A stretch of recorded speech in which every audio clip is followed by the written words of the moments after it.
Good afternoon, ladies and gentlemen. Thank you for coming to the White House for your daily briefing. As you know, later this afternoon, the President and the Prime Minister of Great Britain will be traveling to Dayton, Ohio, where the President looks forward to hosting the Prime Minister at an NCAA tournament play-in game. As you probably know, if you're college basketball fans, Dayton has been a very enthusiastic host to the play-in games for a number of years now. We appreciate their hospitality. Dayton is the home of the Wright brothers, the Dayton Peace Accords, and Guided by Voices, the greatest rock and roll band of the modern era, in my humble opinion. With that, I will take your questions. Doesn't the NCAA frown upon play-in? I'm not a sports guy, at least in this job. Two questions on Afghanistan, Jay. The President in the Rose Garden today, in talking about the killing of the Afghan civilians and the need for an investigation, said we will make sure that anybody who was involved is held fully accountable. I just wanted to clarify, is there some reason to think that there was more than one person involved? Well, as I think you probably know, there was a briefing at the Defense Department where this was discussed, and I would refer you to my colleagues over at the Pentagon. There is an investigation ongoing. My understanding is that there's no reason to believe that there was more than one shooter, but that they are talking to a number of individuals as part of that investigation. For more details, though, you should go to the Pentagon. Okay. And also, I wanted to go back to the issue of troop withdrawals. The President said twice today in his comments that he wants to bring the end of the war responsibly. He talked yesterday in some interviews about not having a rush to the exit, and last week from the podium he said, when asked about this, that he wants a gradual withdrawal, not a cliff. So all of those signals point to sort of this gradual, methodical withdrawal. Is there any serious consideration, given the incidents of the last couple of weeks, to something different than that, a faster withdrawal? Well, let's be clear, Ben. The President's policy is to withdraw our troops from Afghanistan as we transfer security responsibility to Afghan forces. That's the strategy he put into place, and that's the strategy he has been implementing. We are in the middle of the drawdown of the surge forces. As you know, by the end of this summer, those 33,000 troops will be home, and he has said that we will continue to remove U.S. forces through beyond the drawdown of the surge forces. The pace of that withdrawal has not been decided, and I think it's important to understand that in spite of recent events, the strategy is a broad-based strategy that looks at the achievement of our objectives and the fact that this President is committed to ending the war in Afghanistan responsibly in a way that ensures that we have successfully taken the fight to al-Qaeda, which is the number one primary objective of the strategy, and that we have stabilized Afghanistan so that Afghan security forces can be responsible for the security of their nation, and that we can ensure that Afghanistan will not be host to al-Qaeda in the future. Well, just to quickly follow, you said that the pace has not been decided, and I realize nothing has been announced or formalized, but the President's language has consistently suggested a gradual, steady withdrawal after September, the remaining 16,000 troops. I'm wondering if that is still the position of the President, or if there is in fact consideration of something that would be faster. Well, I think we've made clear for some time now that the pace of the withdrawal of the remaining 68,000 after the surge forces are withdrawn will be decided in consultation with NATO ministers, and will have everything to do with the successful implementation of the strategy. And that remains the case. But contrary to reports that appeared today, there are no options being reviewed with specific troop numbers attached to them. There are no individuals promoting specific options over others. That's just simply false. The President is committed to drawing down forces, removing American troops from Afghanistan as we transfer security authority to the Afghan forces, and doing that in a way that allows us to achieve our objectives, and that has not changed. Thank you. Yes. Reuters. Does the White House have any more information about this accused soldier and the brain trauma that he may have had? Was he redeployed too quickly? Jeff, I don't have any information with regards to any individual who may or may not be involved in this incident. As you might guess, I would not comment on the specifics of an investigation that's just now gotten underway.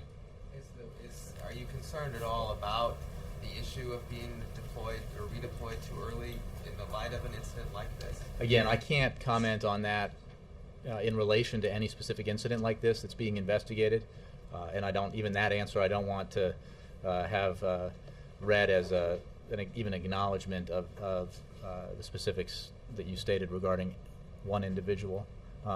The general issue of the duration of the war in Afghanistan, the duration of the two wars, Iraq having just been ended by this president, is one that this president talked about when he was running for office, and one that the entire national security apparatus is very sensitive to. The remarkable sacrifice and commitment of America's men and women in uniform is something that this president comments on all the time, both publicly and privately. And the toll that takes on the individuals as well as on their families is substantial. And he's very aware of that. That's why he has made sure that the care that veterans receive is as top-notch as it can be, and he is committed to providing the resources necessary to ensure that, and why he is so committed to ensuring that our returning veterans get extra help as they enter the job market in an economy that is still just recovering from a terrible recession. Okay, just on one other topic, the announcement this morning about the WTO ruling, or the WTO case rather. Mm-hmm. What was the reasoning behind the timing of that? Why was it announced today instead of maybe a couple months ago?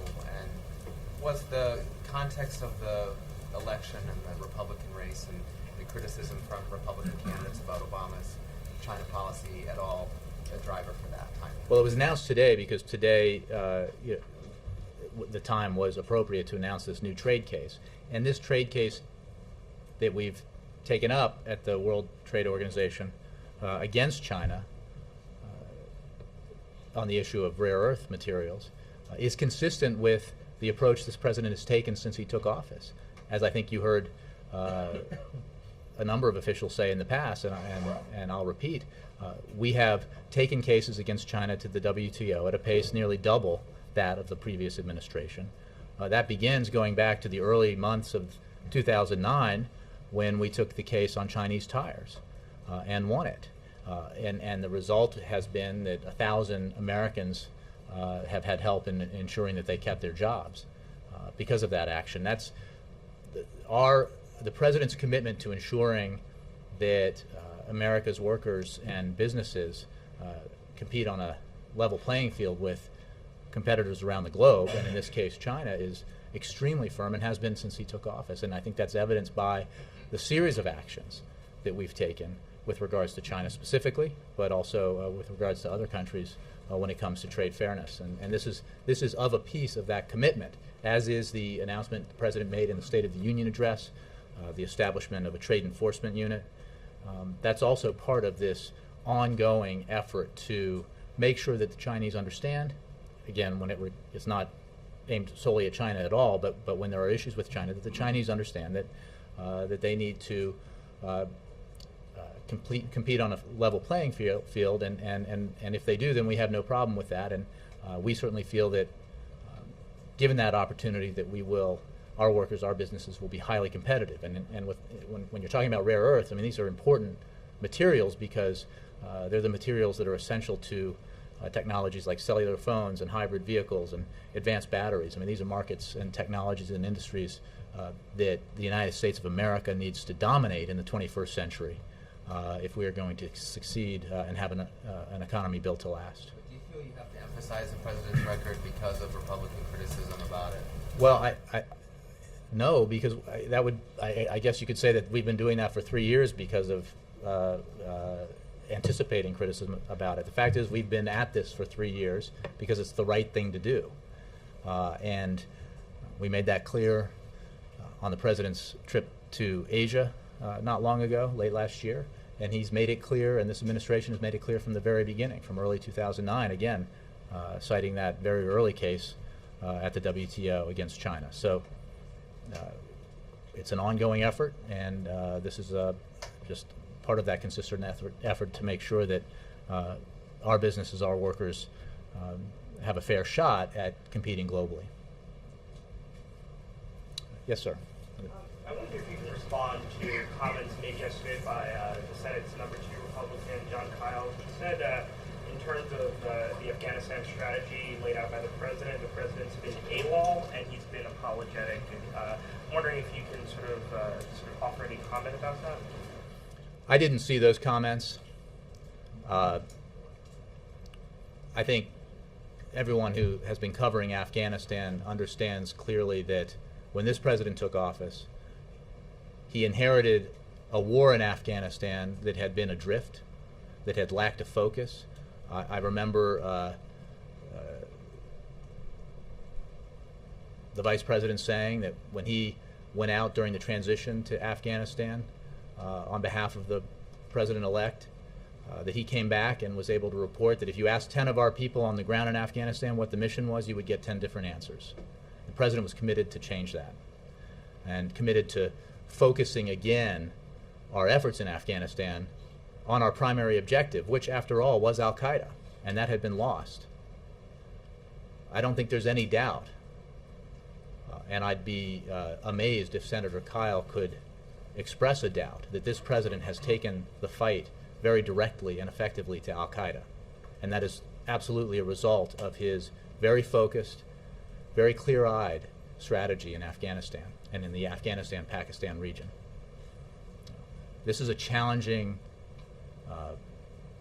mission and in a very challenging part of the world, and there have been setbacks along the way, even as we have executed this very clear-eyed policy. But this president made clear when he was running for office what he would do with regards to Afghanistan, and he has delivered very much on what he said he would do. And he is delivering now as he withdraws U.S. forces from Afghanistan in keeping with the strategy he outlined. Bill.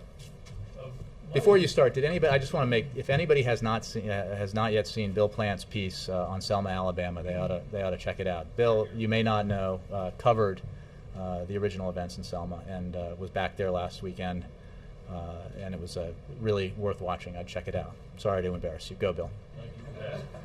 The president seems to be going out of his way to pay more attention to Prime Minister Cameron than to most foreign leaders. Is this because he's perceived in some quarters to have sort of shrugged off the so-called special relationship? No, I think the fact that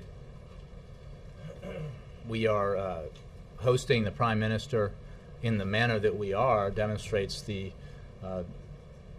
nature of the relationship between our two countries, the fact that it is a special relationship.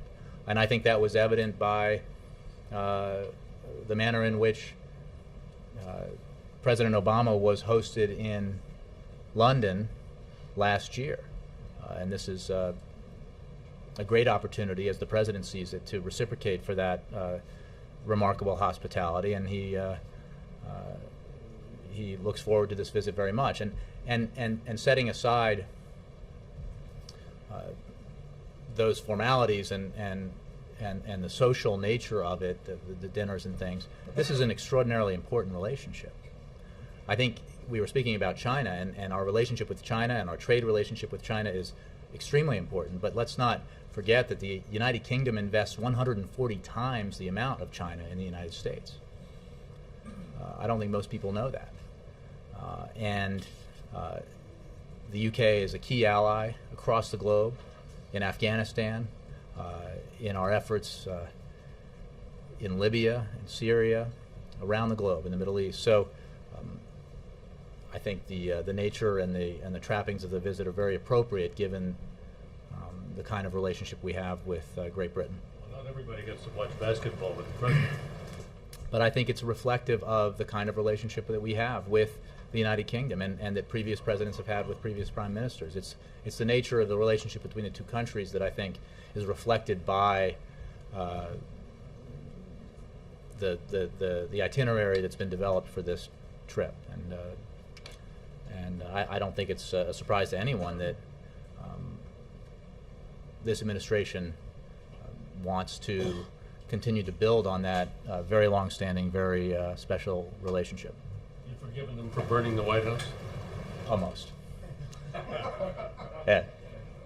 I don't know if Bill had anything to do with the CBS News poll that also had interesting data, but it says that 54% of Americans believe gas prices are something a president can do a lot about. Mm-hmm. And since the president has said repeatedly there's no silver bullet, is there a disconnect here where a majority of the public is saying, yes, there is something you can do? Well, putting aside individual polls and what they say, we're focused on the implementation of policies that will enhance our energy security, reduce our reliance on foreign oil imports, diversify the sources of energy that we have, that we depend on in this country, and by doing so, grow the industries that create good jobs in this country. There is no question that there is frustration out there in the country because of the high price of gasoline. And we have seen that occur over the years almost on a regular basis, either every couple of years or every year. It happened last year, it happened in 2008. I'm sure in the time that you've been covering Washington, it's happened more than that. What is a simple fact, and I have engaged in this discussion from here with you and with others off camera, is that regardless of how we got there, and we got there in part because of the actions of this administration, but regardless of what folks may say about what got us there, we are producing, we have dramatically increased our production of oil and gas in this country in the last 3 years since President Obama took office. That is a fact. It is also a fact, contrary to the latest pushback from critics, that we have increased our production on public lands and waters over the last 3 years by 13%. And this is all to the good. This is all in keeping with the president's strategy, and all of the above strategy, as we try to diversify our energy sources and become more energy independent. It also points to the fact that simply by increasing the production of oil and gas in this country, you will not then necessarily lower prices at the pump, because prices at the pump are dependent on a whole series of factors and are directly correlated to the global price of oil. And we're producing more, we're importing less, and the price of gas goes up. And that's because of growth in China, India, and Brazil and other places. It's because of unrest in the Middle East, and it's because of a number of factors, only a handful of which we can control. So in that situation, the president then focuses on a strategy that will continue to reduce our imports, continue to diversify our sources of energy, and create a situation where in the future we will not be as subject to the wild fluctuations in the oil markets as we are today. He is also very focused on the what Americans are having to endure right now when they fill up their gas tanks. He has made sure, as I think I talked about yesterday, that his Justice Department is reconstituted the group that's looking into, the unit that looks into potential fraud and speculation. He wants to ensure that we're making sure that that kind of activity is not taking place and that consumers aren't getting gouged. And he is looking at a variety of ways that we can reduce the price of, if possible, reduce the price of gas or relieve the pressure that is driving the price of gas up in this country. And that includes relieving bottlenecks and issues like that around the country. But it is a fallacy, as I said yesterday, to suggest that there is some 3-point plan or 5-point plan out there that could magically, if you wave a wand, reduce the price that Americans are paying for a gallon of gas. I said yesterday that anybody who said that would be a liar, and I shouldn't have gone at motivations. I should have said that anybody who says that doesn't know what he's talking about. Yeah. Last thing, there's also, obviously, there's negative polls. There's some positive ones as well. National Journal has one saying that more Americans believe the president's policies will lower gas prices than they believe Republican policies will. AAA has a survey, 84% of respondents said they've changed their habits. So it's obviously impacted them. That's tough, but some of them, 16%, for example, said that they've now bought or leased a more energy efficient vehicle. They're changing their habits. Does the president see that as a positive sign that some of the things he's called for with renewables and whatnot are working? How do the American people's behavior, how does that fit into the all of the above strategy? I think the American people, and I know the president believes this, are focused on their lives and on getting by and putting gas in the gas tank, getting their kids to school, paying the mortgage and or the rent. How people in the future approach the decisions about buying cars, remains to be seen. But what is absolutely the case is that because of the historic fuel efficiency standards that this president put into place through executive action, working with all the major automobile companies, Americans who buy cars in the future will be buying cars that are much more fuel efficient. By 2025, that fuel efficiency average will be something like 54.5 miles per gallon. That means an enormous amount of savings, $1.7 trillion saved in costs for the American consumer. And that's important. And it is also important that, it is simply a fact, Ed, and everybody knows it, that in the future, we and other countries will be, by necessity, relying on a diverse array of energy sources. Fossil fuels, solar, nuclear, biofuels, wind, advanced batteries, and we need to be in the thick of the competition in all of those industries, not just fossil fuel production, but all of them. And that's the president's approach. And that approach will result in jobs in this country, and it will result in more energy independence in this country. Kristen. And then Jake. Sorry, Jake. Human Rights Watch is reporting that Syria has been laying landmines near its borders with Lebanon and Turkey. What is your reaction to that, and does your intelligence match those reports? Well, I won't discuss intelligence. I'll simply say that I'm not surprised by, and no one in this administration would be surprised by, dangerous militaristic behavior by the Assad regime. After all, they have been waging war on their own people for many, many months now, and the toll of that war continues to increase. The Syrian regime is writing its own horrific page in history, in the history of its country and the history of the region.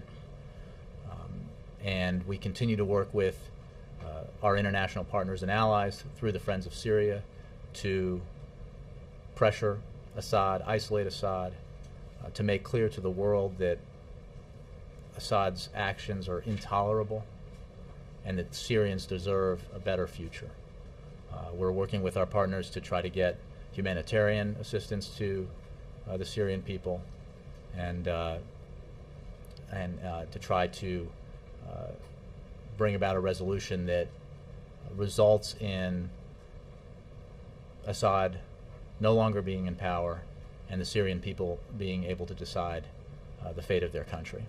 Is there a tipping point in Syria that would cause the conversations to shift from humanitarian aid and sanctions to more intervention, more aggressive intervention? Well, it is certainly our position that providing arms, which is one topic that I get asked about and others have discussed, is not a move that we're considering right now because we believe it could heighten and prolong the violence in Syria. We are also still learning about the composition of the armed opposition in Syria, and that's part of the process that we're undergoing right now as we engage with our allies on the matter, on the Syrian issue. So it is our position that we do not want to contribute to the further militarization of Syria, because that could lead down a very dangerous road. And just looking forward a little bit, Jay, the president's visiting South Korea at the end of the month. Can you talk a little bit about his decision to visit the DMZ, obviously something that past presidents have done? And also, what will his message be to South Korea given the recent developments with North Korea? Well, I would say simply that we coordinate very closely with our South Korean allies with regards to North Korea. And on a whole host of other issues. I think, speaking of state visits, when the South Korean leader was here, I think it made clear to the world how vital we consider that relationship, that partnership, that alliance with the South Koreans. And we are engaged with the South Koreans on a whole host of issues, including on economic issues and defense issues. All of this, the summit in Seoul is obviously about nuclear security, but our relationship with South Korea is vital and stronger than it has ever been. What about the DMZ program? Well, I'm not sure what we've announced, but it certainly is a visit to the DMZ would be reflective of the President's commitment to both security on the Korean Peninsula and the need for North Korea to live up to its international obligations, give up its nuclear weapons program, and return to the community of nations. Jake. I'm just speaking hypothetically. I'm not confirming that at all. Yes, Jake. If we could just parse the President's statement about Afghanistan just a little bit more. The President used the term murdered, which, as I'm sure you know, has a legal meaning in terms of malice aforethought. Are we to read anything into this being the first time he's used the word murdered to describe what happened to those Afghans? I think Afghan civilians, innocent Afghan civilians, were killed. How that happened and why that happened is under investigation. So I wouldn't go beyond that, and I think that he was not going beyond that. But it is a fact that these Afghan civilians, innocent civilians, were killed, as I understand it. And this was a tragic event, and as the President said, it is not reflective of who we are. It is not reflective of the values of the American military. And he certainly believes, and I know that everyone in this administration and everyone over at the Pentagon believes that we need to make sure that this is fully investigated and that anyone involved will be held accountable. Well, and that was the other thing I wanted to ask. I know Ben asked about this already, but the Pentagon seems fairly certain in its statements that there was only one person involved. Is the fact that the President is saying anyone involved a suggestion that there might be others in the chain of command who are held responsible for other reasons? I think, and I understand that a lot of things have been happening today, and briefings that might have happened, or have happened across the river, may not have been caught up to here. But I think the Pentagon discussed this, and my understanding is that they're simply saying that the investigation is, will include discussions with a number of individuals, but that it is still our understanding that there was one shooter involved. But for these details, I think the Pentagon is the best place for information. Right, but I'm just trying to have a fuller. I think the President's. What the President was trying to convey and to whom he I think the was trying to President convey. was reflecting what the Defense Department has been saying on this issue.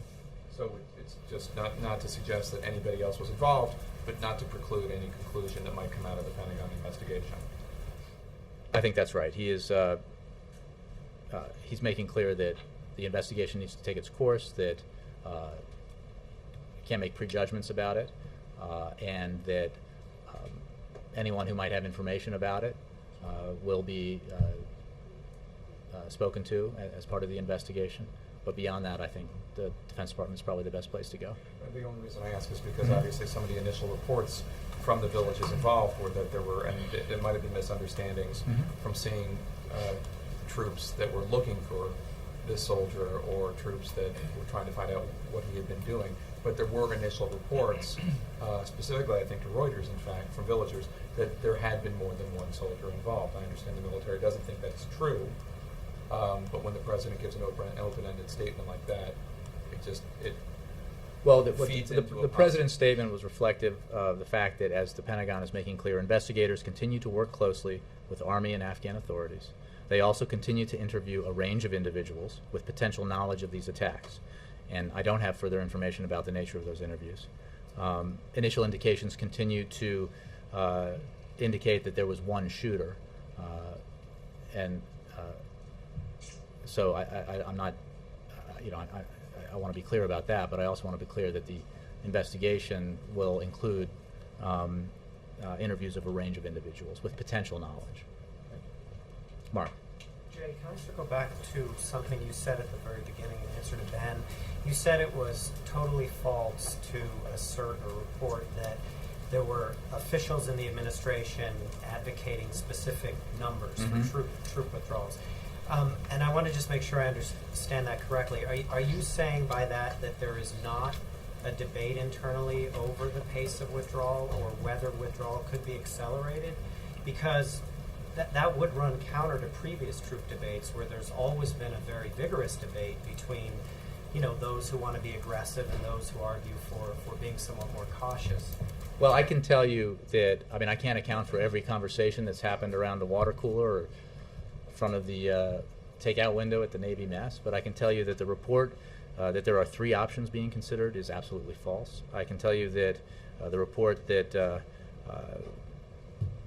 specific individual was pushing a specific option is false.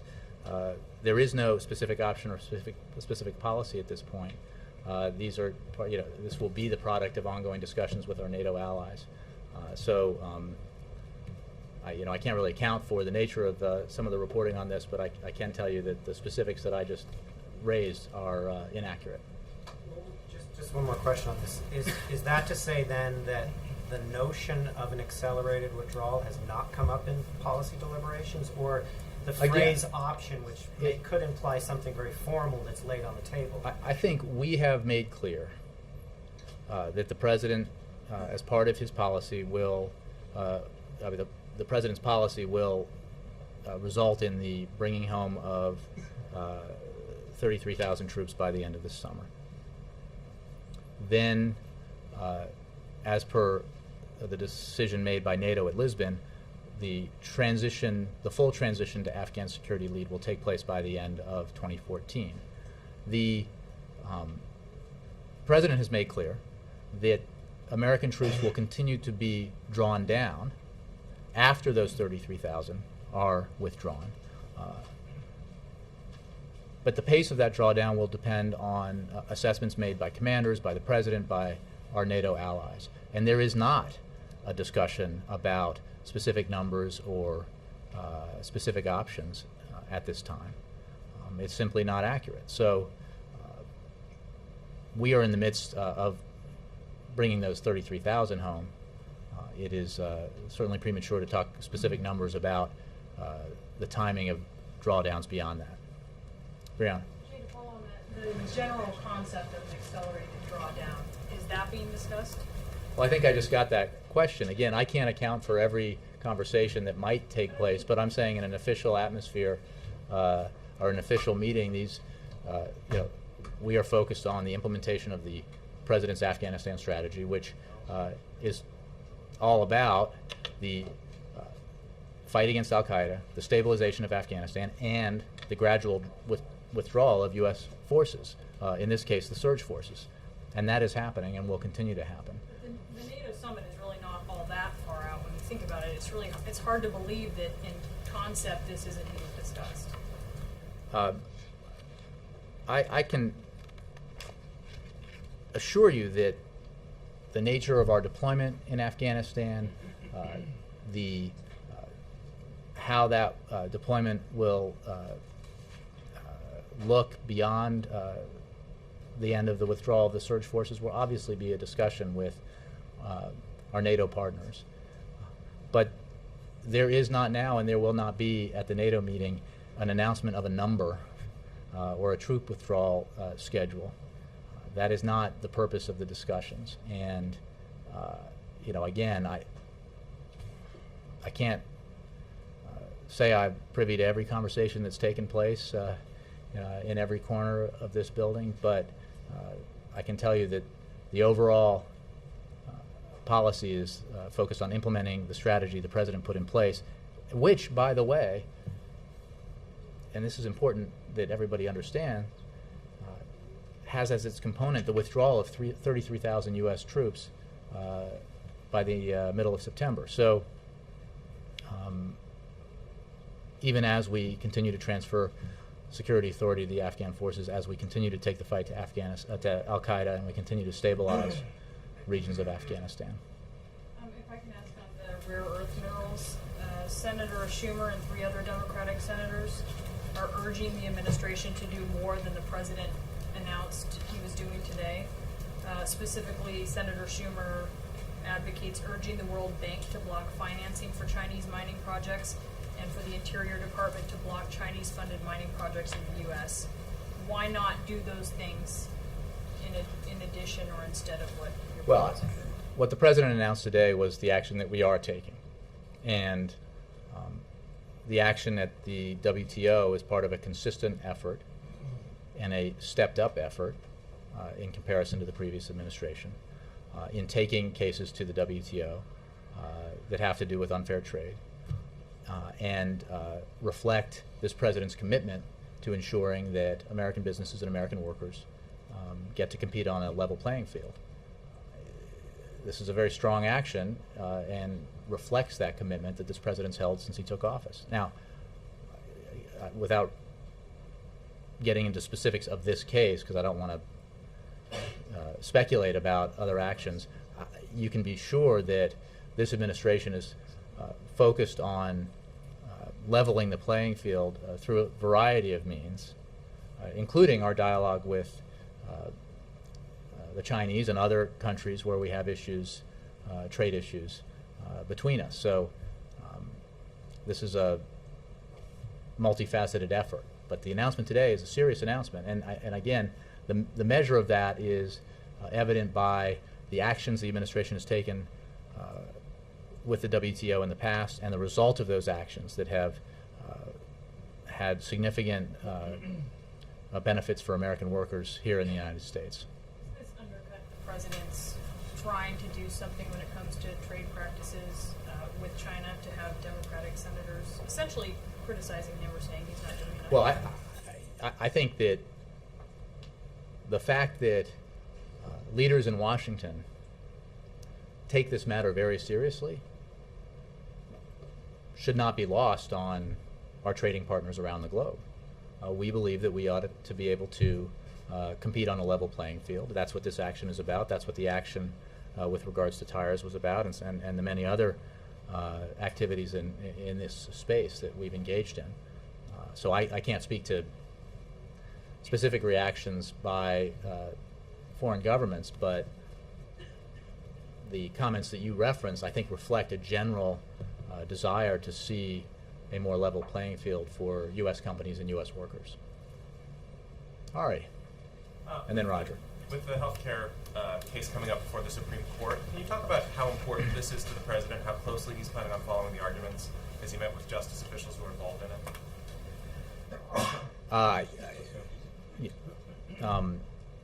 The President believes that the Affordable Care Act is constitutional, and you know, I think I've made that case here on several occasions, and you know, we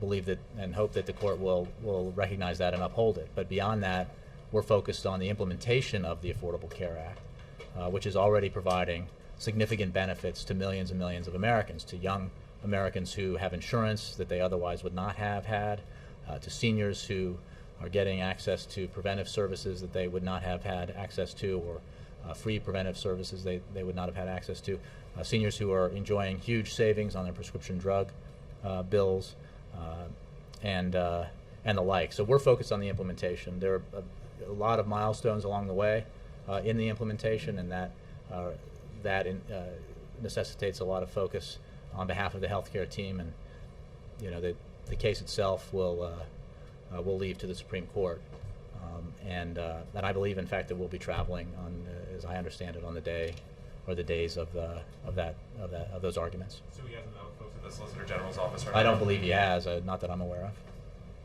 Roger. Yeah, thank you.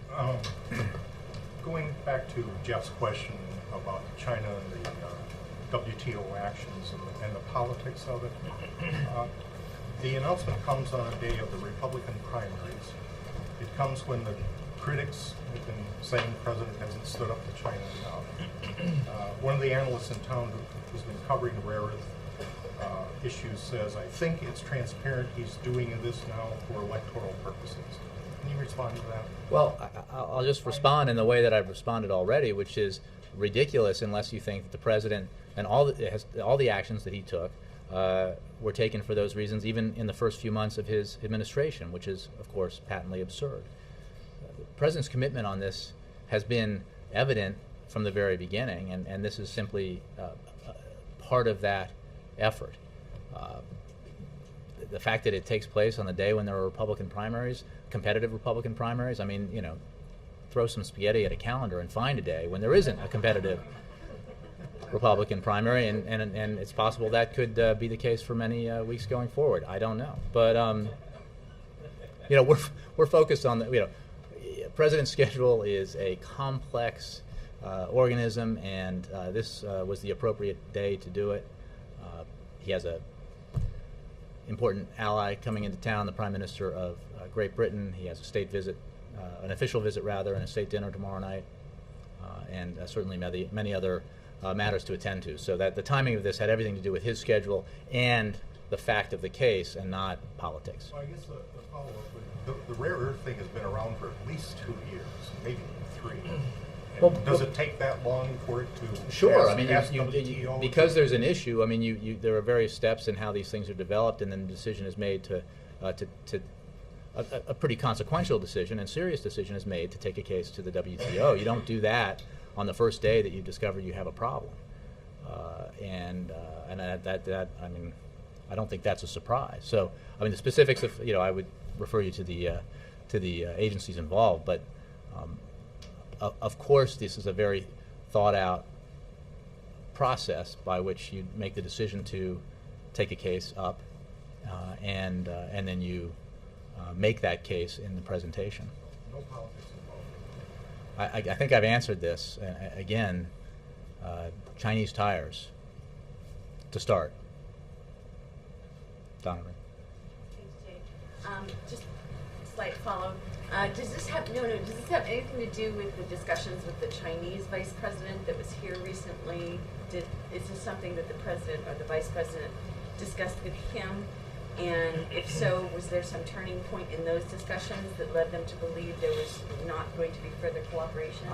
Not that I'm aware of. Obviously, in those conversations, as is the case in our conversations with senior members of the Chinese government, the overall issue of trade is often a subject, but I don't know one way or the other whether this came up in any of the conversations that the Vice President of China had with the President and the Vice President here.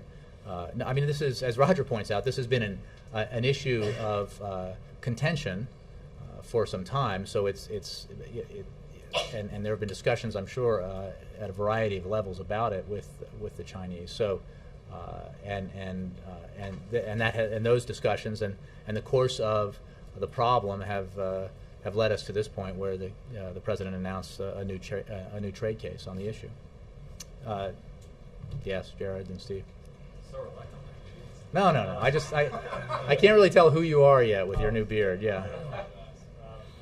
Today, Energy Secretary Stephen Chu said disavowed before a congressional panel comments he made in 2008 about wanting to see European-style gas prices. And I wonder, did the president ask him to disavow those comments? No, and he didn't. And I think this is an excellent opportunity to make the point that folks who cover this issue, who try to suggest that the statement of someone who wasn't even in government at the time is somehow a more significant indicator of the president's policy than the president's policy, are engaging in politics on this issue. The president, on his watch over the past 3 years, has taken significant actions to increase and to continue the increase and to increase domestic oil and gas production. It is part of his it's part of his all of the above approach and to our energy needs and security.